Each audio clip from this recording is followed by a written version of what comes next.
कल जो हम लोगों ने पिछली क्लासेस में जो कन्वर्जन ही कर रहे हैं और आपने देखा होगा और होपफुल आपको क्या होगा उससे बहुत बेनिफिट हुआ होगा, क्योंकि पूरी केमिस्ट्री हो या फिजिक्स हो या इन जनरल कहिए कि वो किसी क्लास की आपकी पढ़ाई हो, एजुकेशन हो, उसमें हर जगह क्या होगा आपको हेल्प करेगा।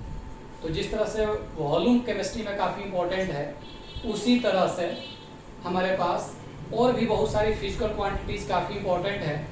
तो आज जो स्टूडेंट्स आए हुए हैं वो बोल रहे हैं कि आज आप फिर से एक बार एक्सप्लेन कर दो एनर्जी की जो अलग अलग यूनिट्स है, तो कैसे एनर्जी की एक यूनिट को किसी दूसरे यूनिट में कन्वर्ट करेंगे। सो लेट्स सी, हम लोग आज कन्वर्जन पढ़ते हैं, एनर्जी की अलग अलग यूनिट्स का कन्वर्जन।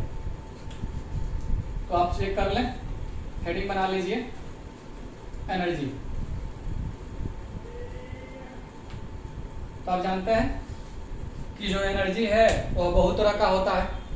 उसमें एक जो है काफ़ी जो है कॉमन है, उसको हम बोलते हैं मैकेनिकल एनर्जी। और संयोग से अगर आप चेक करेंगे तो मेरी जो ब्रांच है वो मैकेनिकल इंजीनियरिंग ही है।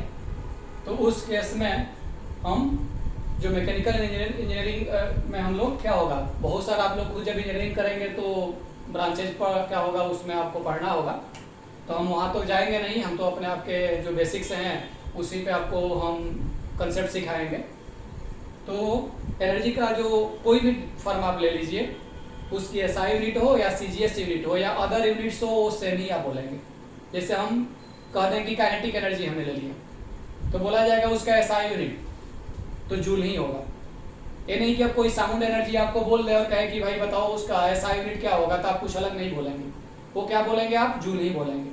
मीन्स कोई भी एनर्जी हो, आप जो भी आप पढ़ रखे हैं अभी तक जो सुना होगा आपने, उसमें कोई भी अगर एनर्जी जो अगर टर्म आता है तो उसकी यूनिट की बात जब होगी तो एसआई यूनिट आप हर हाल में जूल ही बोलेंगे। तो इसमें आप लोग लिख लीजिए कि हम लोग जो दो ज़्यादा कॉमन यूज होता है, बार बार वो फिजिक्स हो या केमिस्ट्री हो, साइंस हो, वो यही होता है। दो, एक एसआई यूनिट, तो एसआई यूनिट आपका जूल होता है, उसको हम कैपिटल जे से लिखते हैं जूल। और जब दूसरा यूनिट की अगर आप बात करेंगे तो होगा आपका सीजीएस यूनिट। तो सीजीएस यूनिट आप बोलते हैं अर्ग, ERG से हम लिखेंगे। और उसके बाद जब अदर यूनिट्स की अगर आप बात करेंगे तो अदर यूनिट्स क्या क्या है, तो अदर यूनिट्स में जो केमिस्ट्री में बहुत ज़्यादा यूज होगा, हम जब स्ट्रक्चर ऑफ एटम पढ़ेंगे या फिर फिजिक्स जब आप पढ़िएगा तो क्या हो जाएगा, वहाँ एनर्जी का जो काफ़ी कॉमन एक यूनिट है, ना ये एसआई है ना क्या हो जाएगा सीजीएस है, ध्यान में रखिएगा आप लोग, वह है इलेक्ट्रॉन वोल्ट्स, ईवी। तो ये काफ़ी इंपॉर्टेंट है। और मैं आपको बता दूं कि 9th क्लासेस से आप जानते आ रहे हैं इलेक्ट्रॉन वोल्ट के बारे में, तो नहीं कि कोई नया है, लेकिन फिर भी चूंकि ये बेसिक्स है तो वहीं मैं आपको अभी क्या हो जाएगा, ये जो भी स्टूडेंट्स आए हैं उनके रिविजन के पर्पज से एक बार से मैं रिकॉल करा रहा हूँ। बाकी जो यूनिट्स की अगर आप बात करेंगे तो क्या बोल सकते हैं, किलोवाट आवर अगर आपको याद होगा, तो जो किलोवाट आवर जो है वो आपके पास एक यूनिट है जो इलेक्ट्रिकल आपके पास क्या है, एनर्जी की यूनिट है। जैसे घर में जो बिजली आती है वो अगर आप देखेंगे उसकी जो बिल आएगी वो आपको क्या होगा, kWh में ही लिखा रहता है, तो किलोवाट आवर, ये ध्यान में रखेंगे। लेकिन अगर ध्यान में रखिएगा कि अगर H हट गया तो जो किलोवाट है वह जो है पावर का ऐसा यूनिट बन जाता है। तो यहाँ भी बहुत स्टूडेंट्स कंफ्यूजन में रहते हैं, तो इसलिए मैं आपको कंफ्यूजन को फिर से रिकॉल करा दें कि अगर यह H हट गया तो एक किलोवाट जो है that will be the 1000 watt, and watt is the SI unit of power. इसलिए आप जानते हैं कि किलोवाट आवर आपके पास इलेक्ट्रिकल क्या हो जाएगी, आपके पास एनर्जी की यूनिट है। इसके अलावा भी जो यूनिट्स है आप जानते हैं कैलोरी। और जब आप थर्मोडाइनमिक्स पढ़िएगा क्लास 11 का जो यूनिट 6, तो वहां जो है एनर्जी को हम लोग, आपको याद होगा एटीएम इंटू लीटर, में भी क्या हो जाएगा, हम मेजर करेंगे। तो लीटर इंटू एटीएम बोलिए, एटीएम इंटू लीटर बोलिए। तो ये हमारे पास क्या है, कुछ बहुत ज़्यादा कॉमन यूज होने वाले क्या है, अलग अलग यूनिट्स हैं। अब हम कह रहे हैं कि किसी एक यूनिट को किसी दूसरे यूनिट में कैसे कन्वर्ट करिएगा, तो उसका कन्वर्जन फैक्टर क्या है, तो वो हम आपको क्या होगा एक बार से लिखा देते हैं। तो आप हर हाल में क्या करिएगा, रिमेंबर रखिएगा। तो जो फर्स्ट है वो आपके पास है, कोई अगर आपसे पूछे कि 1 जूल कितना होगा, तो आपके पास होता है कन्वर्जन फैक्टर 10⁻⁷ अर्ग। और जो भी हम ये कर रहे हैं एसआई यूनिट को सीजीएस यूनिट में, तो जब फिजिक्स आप क्लास 11 का जब पढ़ते हैं यूनिट्स एंड मेजरमेंट्स, तो वहाँ कन्वर्जन बताया जाता है, वहाँ फार्मूला बताया जाता है आपको N1E1 = N2U2 से। लेकिन हम उतना अभी डिटेल में नहीं जा रहे हैं, क्योंकि जस्ट हम आपको क्या होगा एक तरीके से रिवीजन करा रहे हैं। आपके नीट या जो भी जेईई का पेपर आ रहा है उसमें जो छोटी छोटी गलतियां हो जाती है उसको हम आपको रिकॉल करा रहे हैं। तो ध्यान में रखिएगा कि 1 जूल जो होता है 10⁻⁷ अर्ग होगा। और यहाँ कोई बोले कि आपको 1 अर्ग कितना होगा, तो सिंपल यूनिटरी मेथड है कि आप क्या करेंगे, आके इधर से डिवाइड कर देंगे। तो यहाँ से कोई पूछे, ये कल भी मैं बताने वाला था, ये नहीं बता पाया, लेकिन ये चीज़ें आप जान रहे होंगे, कोई नई बात नहीं है। कि कोई बोले कि 1 अर्ग कितना होगा, ताकि इधर से डिवाइड हो जाएगा, तो 1 डिवाइडेड बाई 10⁻⁷ जूल। और ये जानते हैं मैथमेटिक्स आप लोग कि 10⁻⁻7 क्या हो जाएगा, जूल। तो 1 अर्ग इज इक्वल। अब दूसरा कन्वर्जन जो है काफी इंपॉर्टेंट यूज होगा जब हम स्ट्रक्चर ऑफ एटम पढ़ेंगे, या फिजिक्स आप पढ़िएगा क्लास 12 में, मॉडर्न फिजिक्स में, तो वहाँ यूज होगा एनर्जी का यूनिट, वो है आपका इलेक्ट्रॉन वोल्ट। हालांकि ये कोई नया नहीं है, आप अगर याद करिए तो आप पहले वाले क्लासेस में जाइए, 9th क्लासेस की आप में अगर आपको कंसेप्ट याद हो तो आप देखिएगा बुक्स में आपको है कि 1 इलेक्ट्रॉन वोल्ट कितने जूल होते हैं। तो वो आपके पास होता है 1.6021 इंटू 10⁻⁻90 जूल, जिसको हम इजी कैलकुलेशन के लिए डेसिमल के बाद केवल 2 ही प्लेस लेते हैं, 1.6 इंटू 10⁻⁻90 जूल। तीसरा जो अगर आप क्या होगा कन्वर्जन फैक्टर आपको जानना है, तो आपको जानना है कि 1 कैलोरी में कितने जूल होते हैं। ये जब फिजिक्स आप पढ़िएगा या केमिस्ट्री जब थर्मोडायनेमिक्स, तब आपको वहाँ यूज होगा। तो 1 कैलोरी तो आपको याद होगा ये होता है 4.184 जूल, जिसको हम इजी कैलकुलेशन के लिए 4.2 जूल लेंगे। फिर आप याद करिए, ये भी अगर आपने पढ़ा है कि जो इलेक्ट्रिकल एनर्जी की यूनिट है वो किलोवाट आवर है, कि 1 किलोवाट आवर क्या कितना होता है। तो मैं आपको बता दूं कि सबकी क्या होगा, मतलब प्रूफ है, आप सबको क्या होगा एक्सप्लेन कर सकते हैं मैथमेटिकली, लेकिन हम वो आपको जस्ट कन्वर्जन लिखा दे रहे हैं। तो 1 किलोवाट आवर ये कितना होगा आपको 1000 वाट आवर। तो किलो होता है 1000 और वाट आवर तो आपको रहेगा। और जब ये 1000 रहा, आप वाट जानते हैं पावर की यूनिट है, और पावर क्या होता है the rate of doing work, तो आपका जूल बाई सेकेंड।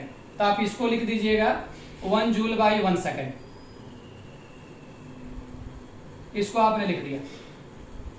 और यहाँ है आपका 1 आवर, तो 1 आवर कितना होता है 3600 सेकेंड। तो देखिए सेकंड से सेकंड कट गया, ये आपके पास जूल में आ गया। तो यहाँ से आपका कन्वर्जन मिल गया 36 इंटू 10⁵ जूल। 9th क्लासेस में 10 क्लासेस में है, जब आप इलेक्ट्रिसिटी साइंस की बुक्स में पढ़िएगा। और जब इसको साइंटिफिक नोटेशन में अगर आप लिखिएगा तो हो जाएगा आपका 3.6 इंटू 10⁻, कितना हो जाएगा ये 6। यहाँ भी स्टूडेंट्स गलत करते हैं, तो इसको जो है हम बोलते हैं साइंटिफिक नोटेशन। तो मैं पढ़ाता हूँ और कई बार पूछते हैं कि जरा बताओ भाई आप लोग कि साइंटिफिक नोटेशन क्या होता है, तो कितने स्टूडेंट्स से भी नहीं बोल पाते हैं। तो मैं धीरे धीरे छोटा छोटा वीडियो आप लोगों को डालेंगे सब बेसिक्स पे, जहाँ जहाँ कन्फ्यूजन स्टूडेंट्स करते हैं और गलतियाँ करते हैं वो सब हमको क्या हो जाएगा, इतने दिन से टीचिंग उसमें मुझे पता चल चुका है, तो इसलिए छोटा छोटा मैं आपको जहाँ वो गलतियाँ करेंगे वो वीडियो में बना बना के आप लोगों को यहाँ शेयर करूँगा। तो इसको हम बोलते हैं साइंटिफिक या एक्सपोनेंशियल नोटेशन। ये रहा। तो ए भी अब आप जान गए। अब आपका कौन सा बच रहा है, एटीएम और लीटर वाला बच रहा है, तो उसको आप लोग कर लीजिए। तो आपके पास कोई कहेगा कि 1 एटीएम इंटू लीटर पहले लिखिए या लीटर इंटू एटीएम, तो लीटर इंटू एटीएम। तो कल ही देखिए आपको बताए थे वॉल्यूम, तो याद होगा कि मतलब ये कितना इंपॉर्टेंट है। जो वॉल्यूम का जो एसआई यूनिट है क्या हो जाता है, मीटर की होता है, जो कल ही हमने एक्सप्लेन किया है। अब बहुत स्टूडेंट्स से हम जब पूछते हैं क्लास 12 का सॉल्यूशन पढ़ाते समय, जब मोलारिटी पढ़ाते हैं तो आ जाता है टर्म वॉल्यूम। यूनो आप जानते हैं, अदरवाइज हम करेंगे धीरे धीरे आपको सारी चीज एक्सप्लेन। तो कितनी क्लास में जब हम पढ़ाते हैं बोलते हैं तो मैक्सिमम स्टूडेंट्स बोल देता है लीटर, और एक जोड़ में बोलता है। इसलिए क्या हो जाएगा, मतलब इतने मतलब वो क्या रहते हैं, गलतियां करते हैं। तो इसलिए मैंने कल आपको बताया कि litre is not SI unit, metre की is SI unit of volume. तो एक अगर आपके पास हो गया और एक प्रेशर का यूनिट है, तो प्रेशर पे भी मैं क्या होगा कन्वर्जन के लिए, प्रेशर भी काफी इंपॉर्टेंट है, मैं एक वीडियो बनाऊंगा। तो ये आप करेंगे। तो कल मैंने आपको बताया है कि ये हो गया आपका 1 लीटर इंटू 1 एटीएम। ये सिंपल मैथमेटिक्स है, कन्वर्जन के लिए यही आप अप्लाई करेंगे। और कल आपको बताया था, याद करिए कि 1 लीटर याद है किसी को, ये होता है 10⁻³ मीटर क्यूब, ये कल ही बताएं। और 1 एटीएम कितना होता है, 1 एटीएम होता है, इस पे प्रेशर पे बनाएंगे हम लेक्चर वीडियो तो आपको बता देंगे, 1.01325 इंटू 10⁵ पास्कल। पास्कल जो है एसआई यूनिट है प्रेशर का, ये होता है न्यूटन बाई मीटर स्क्वायर। तो देखिए एक मीटर क्यू है और यहाँ मीटर स्क्वायर है, तो मीटर यहाँ हो गया और यहाँ न्यूटन हो गया। तो न्यूटन इंटू मीटर को क्या बोलते हैं, जूल। तो आप याद रखिएगा कि 1 लीटर इंटू एटीएम वो कितना होगा, मल्टीप्लाई करिए, ये आपके पास हो गया 1.01। डेसिमल के बाद में 2 ही प्लेस ले रहा हूँ, बाकी नहीं ले रहा हूँ। तो इसको जब आपने सॉल्व किया तो कितना आ जाएगा, इंटू 10⁻²। और newton into metre, you know what is newton into metre, joule. तो ये आप लिखेंगे यहां से 101, that will be joule. Easy calculation के लिए बहुत बार आप क्या कर सकते हैं, इसको 100 भी मान लीजिए, क्योंकि 101 से मल्टीप्लाई करना किसी भी क्वांटिटी को ज्यादा इजियर है, 100 से आप कर दीजिए। या कोई ये भी क्या होगा, आपका ज्यादा डिफिकल्टी यहाँ कैलकुलेशन में नहीं आएगा मल्टीप्लाई करते समय। तो इसलिए आप याद रखिएगा कि फिजिक्स केमिस्ट्री दोनों जगह यूज होने हैं। तो अभी जो भी प्रेजेंट लेक्चर्स चल रही है वो आपको दोनों जगह यूज होने हैं। तो हम कन्वर्जन फैक्टर यूज करते हैं कि 1 लीटर इंटू एटीएम कितना होगा आपके पास, 101 जूल होगा। आप चाहेंगे तो इजी कैलकुलेशन के लिए आप इसको 100 जूल ले लीजिए, 100 जूल ले लीजिए। तो आपके पास क्या है, कन्वर्जन है। तो यहाँ का इंपॉर्टेंट पॉइंट्स क्या है, ध्यान में रखिएगा कि अगर ये आवर हट गया तो kilowatt is the unit of power. So क्या आपने देखा, तो नोट में आप क्या कह रहे हैं कि वाट आवर है, वाट आवर, तब भी क्या है, वह बोले वह आपका यूनिट रहेगा किसका, एनर्जी का। वाट आवर भी है तभी एनर्जी का है, लेकिन अगर आवर हट गया तब आपका पावर का बन गया। तो अगर आपके पास आ गया W और KW is unit of power, unit of power, you know power is the, power क्या होता है, work by time, the rate of doing work, work by time, ये आपके पास है। तो यहां से ध्यान में रखिएगा किलोवाट आवर, अगर आपके पास किलो हट गया तब भी यह एनर्जी का यूनिट रहेगा। तो इसलिए आप चाहेंगे तो आप यहां लिख भी लीजिए, क्या हो जाएगा, किलो हटा करके वाट आवर। लेकिन अगर ये आवर आपने हटा दिया तो आप जानते हैं वो किसका यूनिट बन जाएगा,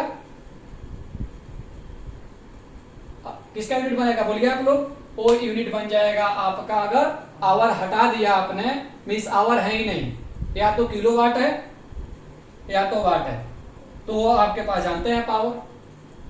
तो ये आपका कन्वर्जन है, जो एनर्जी की अलग अलग यूनिट्स हैं उसमें एक यूनिट को दूसरे यूनिट में कन्वर्ट करने का। सो हम लोग क्या हो गया, अगला कन्वर्जन अगली वीडियो में हम लोग बात करेंगे।